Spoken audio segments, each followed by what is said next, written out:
Je suis Amel Katarusa, maître de conférence aux écoles de Saint-Cyr-Couët-Quidan en relations internationales. Je vais traiter du thème de frontières et conflictualité un petit peu dans toutes ses dimensions, sachant que c'est un terme très large, la dimension à la fois traditionnelle, la notion de défense, mais aussi la dimension de contrôle des frontières et de surveillance.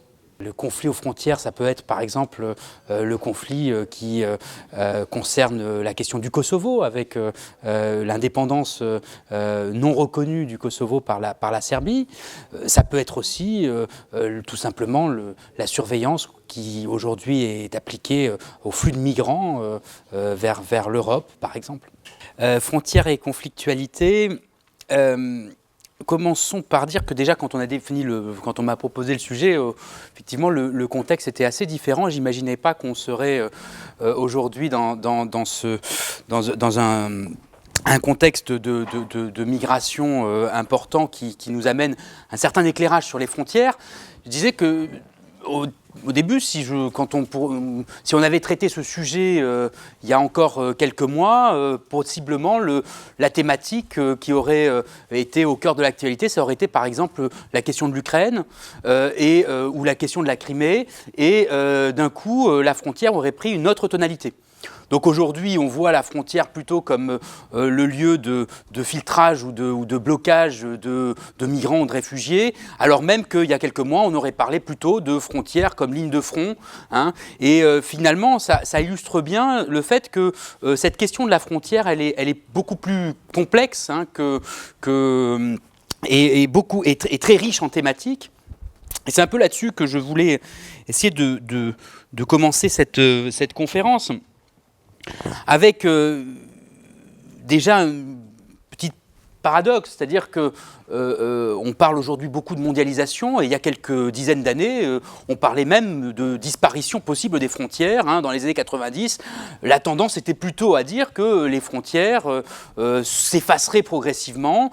C'était dans cet esprit d'ailleurs que les organisations régionales commençaient à organiser leur espace, l'Union européenne en tête, avec un espace Schengen qui est un espace où les politiques migratoires ont été harmonisées et où les frontières matérielles ont disparu dans l'espace, mais on va voir que les frontières existent encore, on le verra en fin d'exposé. Alors, ceci dit, ce premier constat de la disparition des frontières, il est fortement nuancé, puisqu'en réalité, depuis le début des années 2000, les frontières n'ont pas disparu, mais au contraire se sont multipliées. C'est d'ailleurs le constat que faisait Michel Fouché. Michel Fouché qui est peut-être le spécialiste français sur les questions des frontières, géographe également, qui constatait que depuis finalement 1991, si on regarde la scène mondiale, c'est presque 26 000 km de frontières qui ont été nouvelles, qui ont été créées. Depuis la chute du mur de Berlin, vous avez une multiplication des frontières, c'est le premier phénomène. Et le deuxième phénomène que Michel Fouché évoquait dans son ouvrage « L'obsession des frontières » qui était paru en 2007, c'est que non seulement on avait une multiplication, mais qu'en plus on avait une fermeture des frontières. Donc que ces frontières qu'on pensait de plus en plus ouvertes par la mondialisation sont en réalité des frontières qui se ferment. Donc, dans ce contexte, les conflits frontaliers sont des conflits qui ont tendance à se multiplier dans le monde. Et on va voir que ces conflits frontaliers sont de plus en plus complexes. Ils impliquent une gamme de plus en plus importante d'acteurs, et ils s'inscrivent dans un jeu d'emboîtement d'échelle important, puisque à chaque fois vous avez un niveau local, un niveau national et aussi un niveau international. Alors, la complexité de ces conflits frontaliers, c'est que, impliquant un grand nombre d'acteurs, ils peuvent être aussi perçus différemment suivant les acteurs. Et c'est l'une des particularités de la discipline que je représente, qui est plutôt la géopolitique, c'est essayer de justement déterminer finalement, en fonction des jeux d'acteurs, en fonction des acteurs, quelle est la perception qu'on va apporter à un conflit. On on va voir à travers, je peux vous citer par exemple le conflit du Kosovo que j'ai particulièrement étudié, pour lequel vous avez au moins deux acteurs, le gouvernement serbe et le gouvernement de Pristina, le gouvernement kosovar, qui vont avoir une vision de la frontière commune les séparant qui va être différente. Pour la Serbie, la frontière entre le Kosovo et la Serbie n'existe pas. Hein. Et c'est vrai aussi d'une partie des Serbes du Kosovo qui considèrent que cette frontière n'existe pas, puisque le Kosovo n'est pas reconnu par la Serbie, alors même que pour le Kosovo, cette frontière est une frontière internationale qui doit répondre à tous les standards hein, d'une frontière internationale. Donc voilà comment illustrer cette question des acteurs hein, de manière assez simple finalement, ici, hein, sur un conflit frontalier. Voilà, donc quand on aborde cette question des conflits frontaliers, il faut bien penser à essayer de décliner ces conflits en fonction des acteurs et en fonction des différentes positions. Et il faut bien voir également que les conflits frontaliers, en réalité, ils sont toujours multidimensionnels. Et la frontière, elle a une dimension bien entendu politique, elle va avoir une dimension économique, symbolique, etc. Donc on va voir tout ça. Alors, si je voulais essayer de synthétiser un petit peu l'ensemble des choses que je voudrais vous dire aujourd'hui, c'est finalement cette idée que la frontière étant un objet complexe, les conflits qui vont s'appliquer aux frontières vont être eux aussi complexes. Et j'avais essayé, dans un ouvrage sur la géographie des conflits, de synthétiser un petit peu la manière dont on peut appréhender les frontières. Hein, en montrant finalement que, en fonction des types de conflits frontaliers, on allait avoir des acteurs qui sont quelquefois différents, impliquer des acteurs très différents les uns des autres, et j'avais donné un certain nombre d'exemples de ces différents conflits frontaliers. Ça permet aussi, ce tableau, de vous montrer que la frontière qui est associée très directement à la notion d'État, puisque sur la scène internationale, c'est les États qui font les frontières. En réalité, les conflits frontaliers n'impliquent pas que des États, mais impliquent une gamme d'acteurs très diversifiés. Donc si je prends un conflit classique de frontières, le conflit de délimitation, de démarcation des frontières, dans le cadre de ces conflits, vous allez avoir des acteurs qui vont être, des États qui vont être concernés, bien évidemment, pour essayer de se mettre d'accord sur la délimitation. Mais quand les États n'arrivent pas à se mettre d'accord, vous pouvez avoir aussi des instances internationales qui vont rentrer en ligne de compte et qui vont délimiter, qui vont permettre de jouer le rôle de médiateur entre ces États. Ça va être par exemple la Cour internationale de justice ou les Nations Unies, etc. Autre problème que la frontière peut poser, le problème d'accessibilité ou de droit de passage. Là, vous pouvez avoir évidemment des États qui vont être concernés par ce type de problème, mais ça peut être aussi des acteurs économiques qui vont essayer qui vont tout simplement vouloir pouvoir transiter sur un territoire, ou, le cas échéant, comme aujourd'hui, des migrants. Alors ce type de frontière, j'en ai donné deux exemples. Vous aviez eu ce type de conflit frontalier entre l'Iran et l'Irak sur le Châtel arabe, le fleuve qui divise qui fait frontière, mais qui, du coup, suivant la ligne frontière qu'on adoptait, interdisait le trafic maritime pour l'Irak. Hein. Ou alors le même type de conflit frontalier s'est posé ces dernières années entre la Slovénie et la Croatie sur la baie de Piran, hein, où vous aviez un tracé frontalier qui interdisait finalement à la Croatie de pouvoir naviguer sur les eaux de l'Adriatique et de pouvoir sortir de ces eaux territoriales. Donc là, il y a eu un litige qui a été important, sur lequel en 2010 il y a eu une solution temporaire sous pression de l'Union européenne. Mais voilà ce type de conflit possible sur les frontières.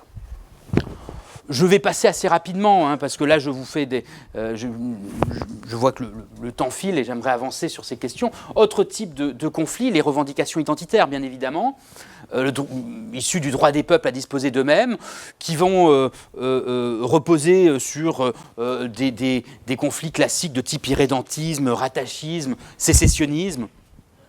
C'est évidemment ce qu'on va pouvoir voir dans les conflits dans le Caucase, par exemple, hein, la région d'Ossétie du Sud, d'Abkhazie, en Géorgie, dernièrement en Ukraine, hein, Donetsk et Louhansk, le cas du Kosovo, du Sahara occidental. Et là, vous voyez que les États sont bien évidemment concernés, mais vous pouvez aussi avoir comme acteurs des minorités transfrontalières, des groupes nationaux, etc., qui vont être acteurs de ces conflits. Autre type de conflit, des conflits liés à des revendications historiques, symboliques. On peut là aussi reciter le cas du Kosovo, puisque historiquement le Kosovo est considéré par la Serbie comme le berceau de son territoire, alors même qu'il est peuplé par une majorité d'Albanais. Et donc ici, pour le même conflit, vous allez avoir d'un côté une revendication qui sera une revendication identitaire, sur des notions démocratiques, et puis de l'autre, la Serbie qui va, elle, faire valoir d'une revendication historique, symbolique, hein, sur ce territoire. Autre type de conflit, toujours lié aux frontières, problème d'asymétrie socio-économique. Région riche, région pauvre, avec toutes les conséquences que cela peut avoir en termes de flux de migrants.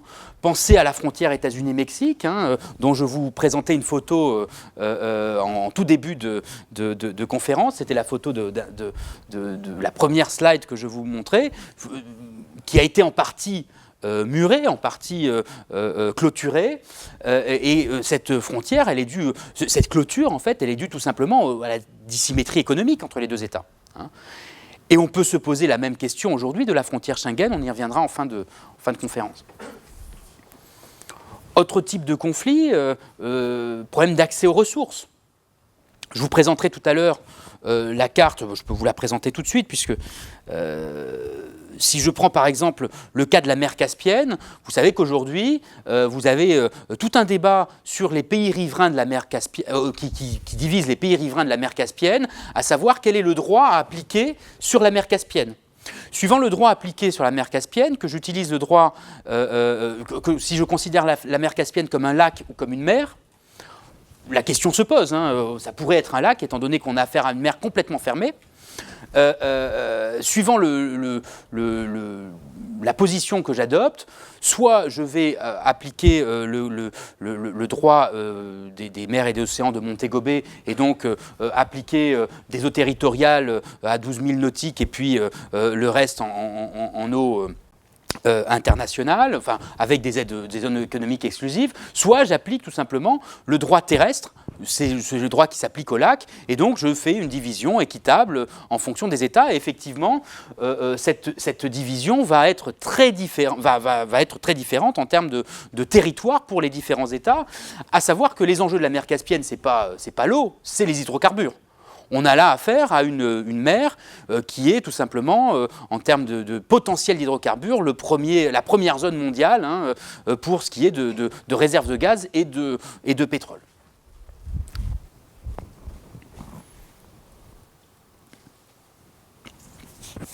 Et là, vous voyez, hein, les acteurs appliqués vont être évidemment des États, mais aussi des acteurs économiques, éventuellement des populations frontalières, etc. Enfin, dernier type de conflit que j'évoquais dans ce tableau, le cas des zones grises, qui sont souvent des zones qui vont échapper au contrôle de l'État et qui peuvent être des zones frontalières. De fait, par exemple, si vous prenez le cas de la zone frontalière entre l'Afghanistan et le Pakistan, vous avez là une zone dans laquelle vous avez eu tout un tas de trafic et c'est la même question qui se pose pour le triangle d'or entre Thaïlande, Birmanie et Chine, où là vous avez aussi une zone frontalière qui est hors de contrôle des États et qui devient une zone qui va devenir l'apanage de groupes mafieux ou de groupes terroristes. Voilà, donc vous voyez, pour la même question de la frontière et pour la même question des conflits sur les frontières, j'ai ici toute une gamme de conflits possibles qui va impliquer des acteurs très différents les uns des autres, hein, et qui, de fait, vont rendre la question de la relation entre conflictualité et frontière très complexe. C'est d'autant plus complexe qu'en fonction des acteurs, vous l'avez vu, on peut être dans une case ou dans l'autre. Hein, je vous ai cité le cas du Kosovo, où vous êtes dans la case identitaire, si vous prenez l'acteur albanais, et puis vous êtes dans la case revendication historique pour l'acteur serbe. Donc en fait, vous avez là une typologie qui est en fait assez complexe à étudier. Voilà. Alors je vais peut-être passer sur ces questions que j'ai déjà un peu abordées. Pour évoquer des questions maintenant qui vont avoir une résonance plus particulière avec l'actualité, c'est que en plus de cette dimension, je dirais, traditionnelle de la frontière telle qu'on la conçoit aujourd'hui, c'est la frontière, je dirais, héritée des traités de Westphalie, qui définit les États-nations, et qui, de fait, a une vocation défensive, hein, a une vocation d'enveloppe territoriale. Or, aujourd'hui, la frontière tend à évoluer dans son fonctionnement et elle devient plus le lieu de la gouvernance territoriale, plus que de la défense territoriale. Et de la gouvernance territoriale, en particulier de la gouvernance vis-à-vis des flux entrants ou sortants. On va évoquer la question de la fermeture des frontières, mais cette fermeture, elle est en réalité complètement partielle, parce que, de fait, la frontière aujourd'hui, c'est le lieu d'abord et principalement des flux. Vous avez aujourd'hui des frontières qui n'ont jamais été autant traversées aujourd'hui qu'elles ne le sont, hein, en réalité. Donc quand on va parler de fermeture, de murs, en réalité on parle de murs qui vont agir un peu comme des filtres au flux.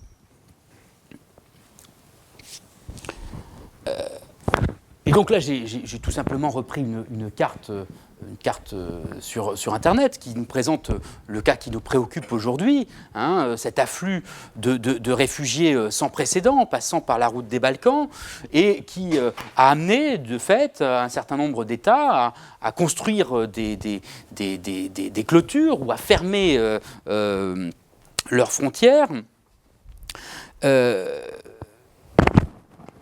Et qui semble nous montrer finalement que l'actualité de la frontière, elle serait à la fermeture murée.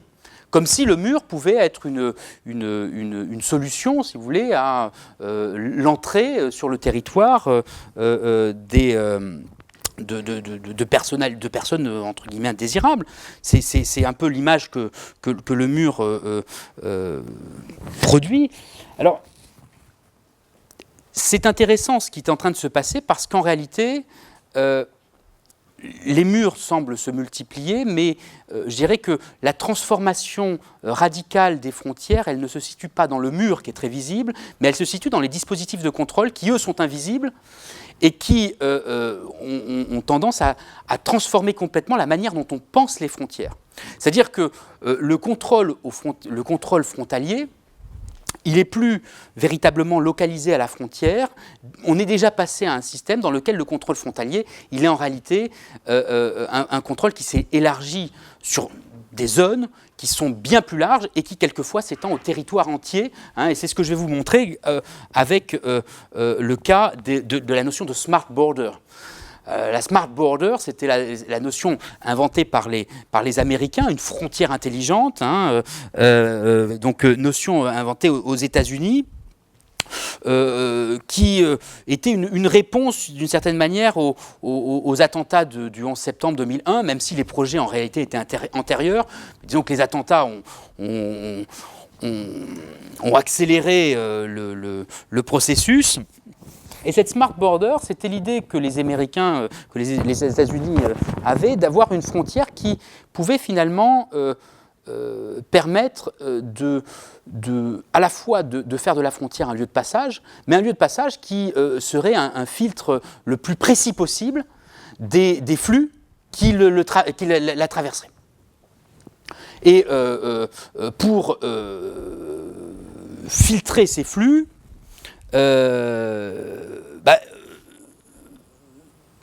les États-Unis avaient imaginé le recours à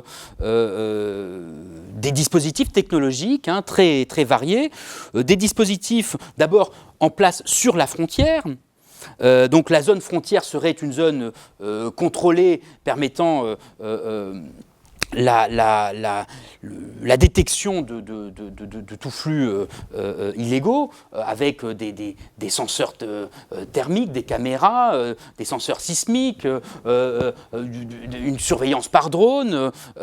Donc ça, c'était le projet de Virtual Fronts qui finalement a été en partie abandonné du fait du coût complètement surréaliste de ce projet.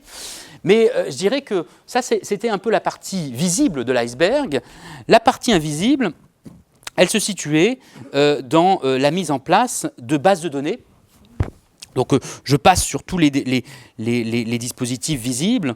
La partie invisible, elle se situait dans la mise en place de bases de données qui permettaient non seulement d'anticiper les flux.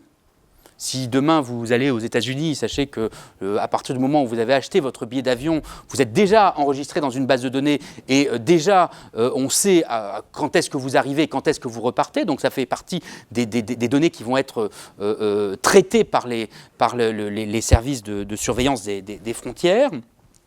Et tout l'intérêt de cette Smart Border, c'était, en plus de tous ces dispositifs frontaliers qui étaient disposés, c'était aussi des accords qui étaient signés entre les États-Unis et le Canada d'une part, puis par la suite États-Unis-Mexique, qui fait que ces bases de données sont en réalité des bases de données qui vont devenir interopérables. On va s'échanger les informations. Et vous voyez que ce que je vous montre ici, ce n'est pas la Smart Border américaine, c'est une Smart Border qui est encore plus intégrée que la Smart Border américaine, puisque l'Europe a fait à ce niveau-là quelque chose que les Américains nous envient, entre guillemets. J'en discutais avec des collègues américains. Alors, on pourra discuter et critiquer ces dispositifs, mais la Smart Border européenne, l'idée de Smart Border européenne, c'était tout simplement de créer sur l'espace Schengen une base de données permettant effectivement de gérer ces flux. Alors, ça va être l'invention du visa Schengen avec les bases de données afférentes, et puis par la suite, avec la politique européenne de voisinage, vous avez aussi toute une série d'informations qui vont être fournies par les pays tiers eux-mêmes pour anticiper de possibles migrations. Donc vous avez notamment, grâce à la base de données Eurodac, un certain nombre de bases de données de population des pays tiers qui vont être fournies par ces pays tiers à l'Union européenne. Donc vous voyez, ça c'est quelque chose, je dirais, qui est, je regarde l'heure en même temps, oui, il me reste encore un peu de temps, c'est quelque chose qui, d'une certaine manière, est moins visible que les murs, mais qui va véritablement transformer de manière en profondeur les dispositifs de contrôle frontalier. Et ces dispositifs, aujourd'hui, je dirais, ils ont quatre caractéristiques principales. D'abord, ils fonctionnent sur une anticipation au maximum des mobilités. C'est-à-dire que toutes les informations qu'on va pouvoir glaner pour anticiper les flux vont nous permettre de nous préparer d'une certaine manière à l'arrivée de ces flux. Donc ça va être un certain nombre d'informations comme les informations des agences de voyage ou des compagnies aériennes qui vont nous permettre d'anticiper ces flux. Ensuite, les caractéristiques de ce système de contrôle frontalier fonctionnent par la canalisation de ces flux. Que ce soit, et c'est toute la fonction des murs, en réalité les murs ne sont plus des murs défensifs comme on pouvait les concevoir à l'époque du mur d'Adrien ou de la Grande Muraille de Chine. Les murs sont en réalité des murs qui canalisent les flux vers des checkpoints. Donc on articule toujours la notion de mur à la notion de checkpoint, le checkpoint étant le lieu dans lequel on va pouvoir identifier les flux. Et donc éventuellement filtrer le flux qu'on considère comme désirable du flux qu'on considère comme indésirable. Donc, c'est bien cette caractéristique du mur qu'il faut bien voir aujourd'hui. On dit qu'il y a une émergence de murs aujourd'hui, mais il faut bien comprendre que c'est pas les murs tels le mur Corée du Nord, Corée du Sud sont en réalité assez rares. Parce que les murs qui émergent sont des murs de filtrage qui sont associés à ce type de dispositif. Autre type de dispositif, la centralisation des données. C'est-à-dire qu'à partir du moment où on a créé les données, soit à la frontière, soit en les anticipant, ces données sont centralisées par une agence de renseignement. En Europe, on a une agence intégrée européenne qui s'appelle l'agence Frontex, par exemple. Et une fois qu'elles sont centralisées, ces données vont pouvoir être répercutées sur le territoire, mises en réseau sur le territoire, et on va avoir une diffusion de ces informations sur le territoire européen. Donc, à titre d'exemple, j'avais donc interviewé un policier qui travaille à la police aux frontières et qui m'avait indiqué les différents types de bases de données utilisées par la police aux frontières quand vous passez tranquillement votre passeport à l'aéroport. Et vous voyez que toutes ces bases de données sont accessibles sur l'ordinateur de celui qui est en face de vous, de l'officier qui est en face de vous. Fichier des passagers aériens, fichier national transfrontière, système d'information Schengen, système d'information des visas, etc., jusqu'au Passenger Name Record, qui est une base de données américaine. Donc là, vous avez une coopération, si vous voulez, en termes et une coopération en termes de transmission des fichiers qui finalement vont changer complètement la manière dont on conçoit, y compris les frontières. Donc je passe sur cette agence Frontex, mais on pourrait évoquer également le programme Eurosur, qui est un programme de renforcement de la surveillance frontalière et qui aboutit à une interopérabilité des différents systèmes de sécurité sur le territoire européen. Que ce soit les bases de données défense, les bases de données des autorités maritimes, des systèmes de sécurité interne. Et donc vous avez là, avec le programme Eurosur, la possibilité, si vous voulez, de créer un système interopérable à toutes les agences, à tous les acteurs de la sécurité, si bien que, vous le voyez, quand je vous disais la frontière, c'est plus simplement localisé à la frontière, mais le contrôle devient un contrôle qui va s'étendre à l'ensemble du territoire, on est là dans la démonstration de ce que je suis en train de vous dire. C'est-à-dire que, finalement, la révolution, le mur qui est quelque chose de très visible, qui, finalement, n'est pas si efficace que ça. Le mur, aujourd'hui, a plus une vocation discursive, une vocation de persuader les populations qu'on agit contre les migrants, mais en réalité, le vrai dispositif de contrôle, il est plutôt dans ce type de révolution. Voilà. Et donc, je vais conclure et puis on pourra peut-être débattre parce que j'ai déjà dit pas mal de choses, mais vous voyez que tous les débats qui émergent aujourd'hui sur cette question des frontières et sur cette question du contrôle aux frontières ou des conflits aux frontières, on en a parlé quand même un peu. La vraie question qui émerge aujourd'hui, c'est finalement à partir du moment où on a ce dispositif de filtrage, quels sont les facteurs qu'on va poser pour effectuer ce filtrage ? Parce que, vous l'avez compris, la frontière ici, qui était au départ, qui avait une fonction politique de défense du territoire, aujourd'hui, le filtrage, il est de plus en plus individualisé. Le contrôle des frontières se fait sur des critères qui vont être de plus en plus proches des individus, avec la possibilité, effectivement, de différencier des populations, non plus par leur nationalité, mais par leur classe socio-économique, par exemple, ou par d'autres critères qu'on pourrait imaginer, que ce soit des critères sanitaires ou autres. Voilà, on a un dispositif aujourd'hui qui doit nous faire réfléchir sur, non pas simplement sur la question de la frontière et du contrôle, mais sur la question de quelle est la société qu'on est en train de construire, c'est-à-dire quels sont les critères et qui garantit que ces critères soient véritablement des critères partagés par l'ensemble de la population. Voilà, là, je dirais que je conclurai là-dessus, puisque je sais que vous voulez qu'on ait un temps de débat, mais vous voyez, cette question des frontières, on peut partir du conflit armé jusqu'à cette question des migrants. Finalement, on est toujours dans la question de la frontière, et on est finalement dans une question qui n'est pas simplement marginale, comme pourrait l'être la frontière, mais qui est au cœur de notre projet de société. Voilà.